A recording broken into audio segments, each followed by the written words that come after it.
Ја слушате програмата Низ Светото Писмо.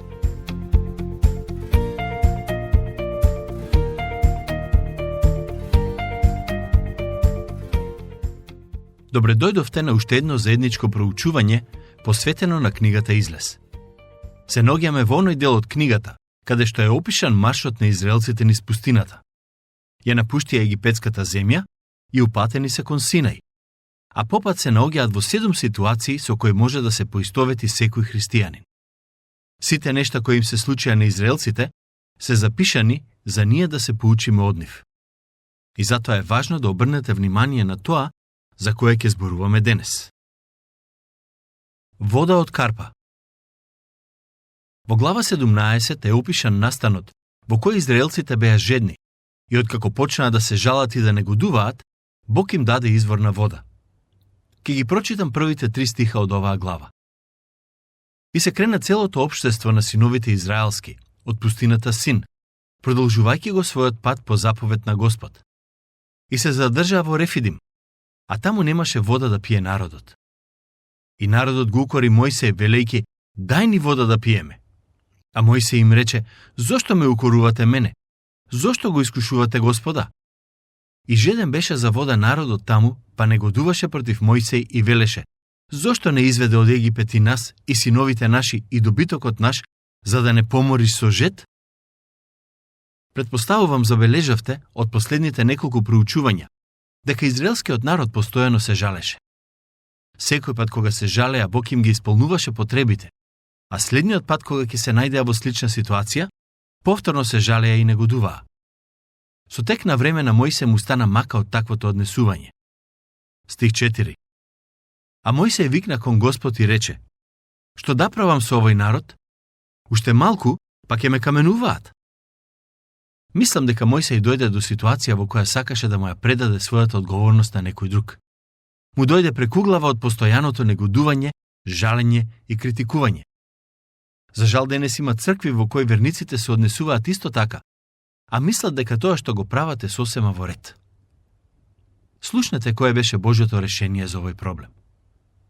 Но Господ му рече на Мојсеј, излези пред народот и поведи со себе некој од старешините народни. Земи го во раката и стапот свој, со кој го раздвои морето, па појди.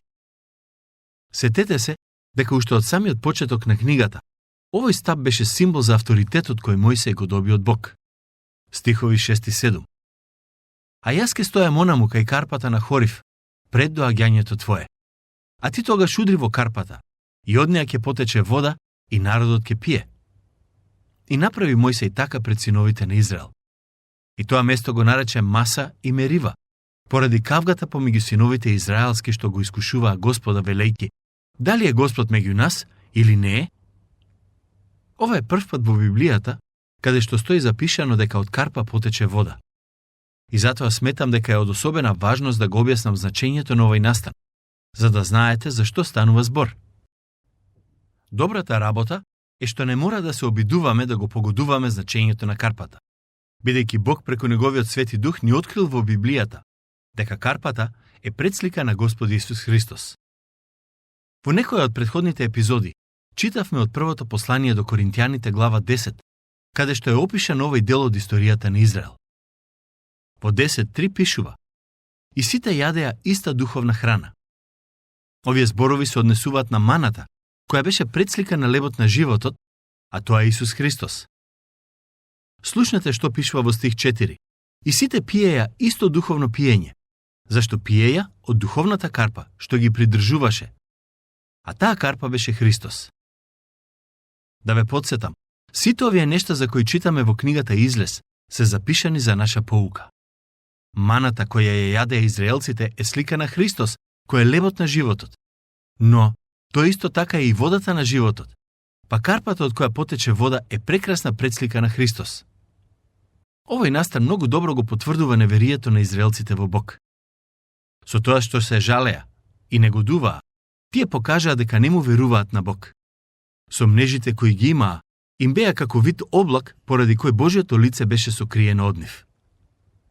Карпата е прекрасна предслика на Христос. Во Псалм 78:35 пишува: И се сеќаваа дека Бог е нивна карпа. Во Матеј 16:18 Господ Исус вели: "И врз оваа карпа јас ќе ја изградам мојата црква." Карпата за која зборуваше Исус не беше апостолот Петар, туку самиот тој. Во 1 Петар 2:7 апостолот Петар пишува дека каменот кој го отфрлиат зидарите стана камен темелник. Во 1 Коринтијаните 3:11 апостолот Павле вели дека единствениот темел врз кој може да се постави спасението е Господ Исус Христос. Очигледно е дека на неколку места во Библијата Господ Исус Христос е представен како основа и камен темелник врз кој е изградена црквата. Но тоа е исто така и карпата од која тече жива вода и единствениот кој може да ја згасне нашата духовна жет. Токму затоа настанот опишан во овие стихови е од особена важност и за нас денес, бидејќи од него учиме важна духовна лекција која ќе ни биде од голема корист. Христос е карпата која може да ја задоволи нашата духовна жет. Тој е оној кој може да ни даде спасение. Но тоа што мора да го знаете во однос на спасението е дека начинот на кој можете да го добиете не е преку читање и почитување на неговите поуки и дела. Тоа може да го подобри вашиот живот, но сигурно нема да ве избави од вечната смрт. Не велам дека има нешто лошо во читањето на поуките и проучувањето на неговите дела. Но Новиот Завет вели дека Исус не спасува не преку неговиот живот, туку преку неговата смрт. Како што Мојсеј ја удри карпата и од неа потече вода, на ист начин Исус беше тепан и повредуван и од него потече крв. Крвта на Исус Христос е таа која не чисти од секој грев. Иако Бог ја исполни потребата на израелците и им даде вода за пиење, тоа не беше крајот. Ако ја читате книгата Броеви, ќе забележите дека години подоцна израелците пак се жалеа и негодуваа поради недостаток на вода. Таму пишува дека наместо еднаш, Мојсеј удри во карпата 2 пати. Во Броеви 28, Бог му вели на Мојсеј: "Земи го жезлот свој и собери го народот ти и братот твој Арон, и пред очите нивни кажете и на карпата, и таа ќе пушти од себе вода. И така, ти ќе им дадеш вода од карпата и ќе го напоиш народот и добитокот негов." Оваа карпа е предслика на Исус Христос, кој беше ранет поради нашите беззаконија. Тој беше удиран, страдаше и умре за нас. Но, како што израелците требаше да дојдат кај карпата за да се напијат вода, на ист начин и ние треба да дојдеме кај Христос, доколку сакаме да ги добиеме духовните благослови кои произлегуваат од неговата смрт и воскресение. Од карпата извираат многу духовни благослови и има доволно за сите. Проблемот е во тоа што, иако Бог ги повикува сите луѓе да пијат од водата на животот, денес постојат мнозина чии души се жедни, а устните им се исушени, а сепак не се одлучуваат да дојдат кај Исус. Милиони умираат од жед, а не мора да биде така. Можеби причината поради која не сакаат да дојдат кај карпата е гревот од кој не сакаат да се откажат, или пак рамнодушноста во нивните срца. А можеби има и такви кои не сакаат да дојдат кај Исус, зашто оние кои се нарекуваат со неговото име не оставиле добро сведоштво. Не знам која е причината, но знам дека е трагично и жално тоа што има жедни луѓе кои не доаѓаат кај изворот на живата вода. Моето прашање за вас денес е следното: дали дојдовте кај карпата за да пиете од водата на животот? Дали ја примивте живата вода во себе? Во Јован глава 4, Господ Исус вели дека секој кој пие од водата која тој ја дава, никогаш повеќе нема да биде жеден. Тој повик се однесува и на вас. Проблем со Амалик. Во вториот дел од глава 17 е запишано уште едно интересно искуство кое им се случи на израелците додека патуваа низ пустината. Станува збор за борбата помеѓу нив и амаликијците. Амаликијците се слика на телесноста и денес ќе научиме како да извојуваме победа против неа. Стихови 8 до 10. Но тогаш дојдоа амаликијците во војна против израелците во Рефидим. А Мојсеј пак му рече на Исус: "Избери си мажи, па излези и бори се утре против амаликијците, а јас ке застанам на врвот од гората, и стапот Божи ќе ми биде врака." И направи Исус како што му рече Мојсеј, и излезе против амаликијците, а Мојсеј, Арон и Ор се искачија на врвот од планината. Престанав со читање кај стих 10, бидејќи има неколку важни нешта кои сакам да ги истакнам во врска со текстот кој го прочитав досега. Прво, Амалик беше правнук на Исав и овој пат ќе ни користи како слика за телесноста, бидејќи истото може да се каже и за неговиот прадедо. Од овој момент, амаликијците станаа постојани непријатели на израелците. Преку стиховите кои се запишани во овој дел од книгата Излез, учиме дека не можеме да ја победиме телесноста само со своји сили, туку потребна ни е помош од Бог. Патем, ова е прв пат израелците да војуваат против некој народ. Борбата меѓу нив и амаликијците е добра слика на борбата меѓу духот и телото, која е својствена за секој христијанин. Тоа е постојана борба, која ќе се случува се додека не го напуштиме овој свет. Кога започна борбата, Мојсей и Ор се искачија на планината. Стихови 11 и 12.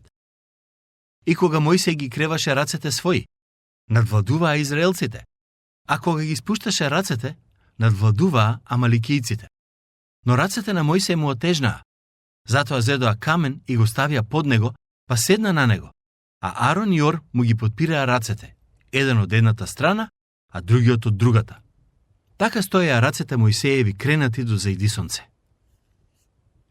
Главната битка не се водеше во долината каде што се бореа израелците и амаликијците, туку горе на планината.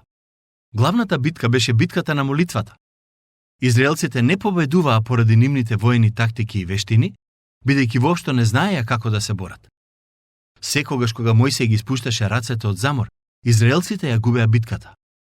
Тоа е многу добар доказ дека без Божјата помош никогаш немаше да победат.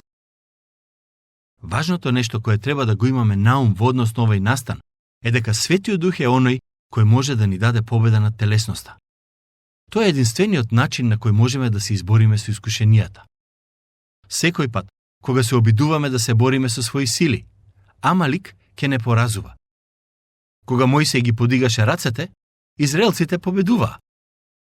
Ако ние научиме да ги подигаме рацете и во молитва да му се предадеме на Бог, ќе ја победиме телесноста. Сами не можеме, но со Светиот Дух можеме да извојуваме победа.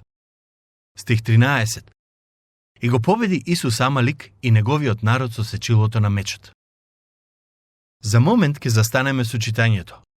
Запомнете ја оваа личност. Исус, кој во Библијата е познат како Исус Навин.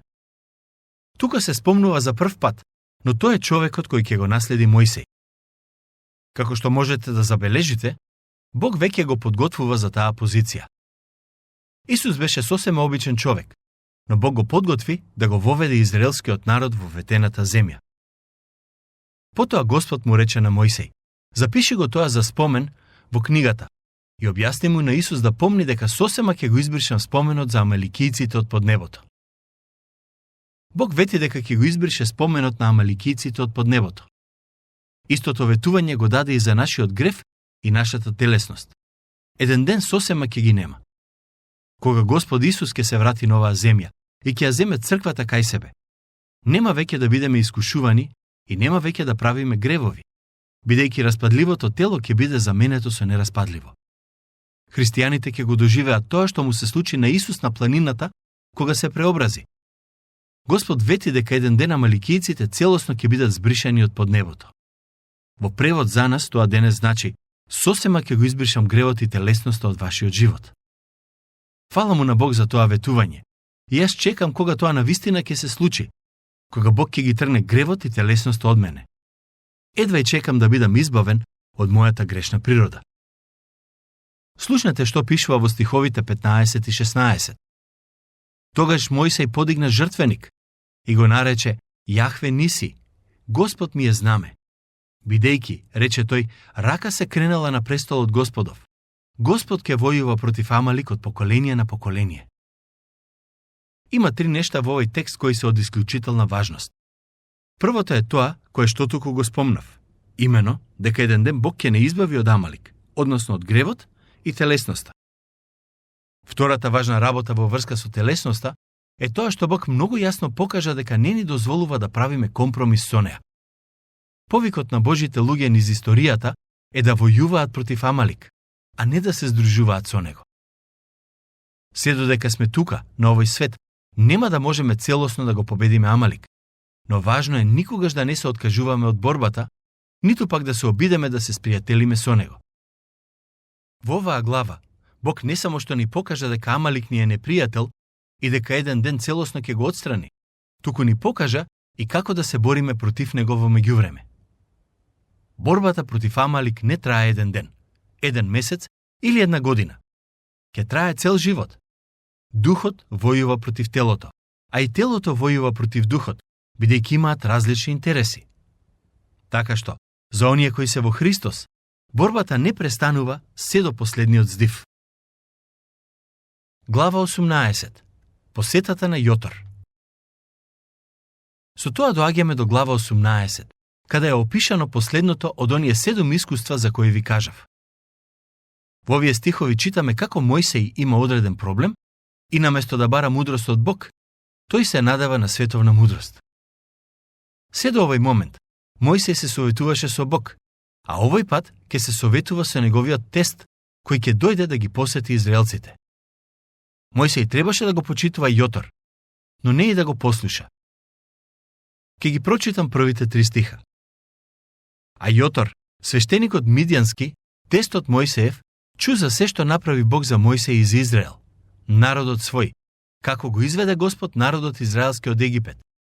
И ја зеде Јотор, тестот Мојсеев, Ципора, жената Мојсеева, која пред тоа се беше вратила, и двата сина неизини. На едниот името му беше Герешом, бидејќи Мојсеј велеше доселеник сум во туѓа земја. Само накратко, сакам да ви го опишам контекстот на овој настан. Прво, Мојсеј и израелците беа во областа на Мидијанската земја. Упатени се кон планината Синај, а Јотор, тестот на Мојсеј, дојде да му ги донесе на Мојсеј неговата сопруга и синови. Од текстот дознаваме дека додека беа во Египет, Ципора и нивните двајца синови се вратија во Мидијанската земја. Тоа значи дека сопругата и синовите на Мојсеј не беа со него кога се случи излазот од робство и сите чуда кои ги направи Бог. Со оглед на тоа што Мојсеј и израелците се наоѓаа во близина, Јотор ги донесе Ципора и синовите за повторно да бидат заедно со Мојсеј. Во едно од претходните предавања го кажав значењето на името Ципора. Но за вас, кои ме слушате за прв пат, нејзиното име значи малечка, односно млада птица. Мојсеј, Ципора и нивните двајца синови конечно беа заедно. Ако сакате да знаете што се случи потоа, ќе мора да го слушнете следното предавање. До тогаш, Бог нека ве благослови.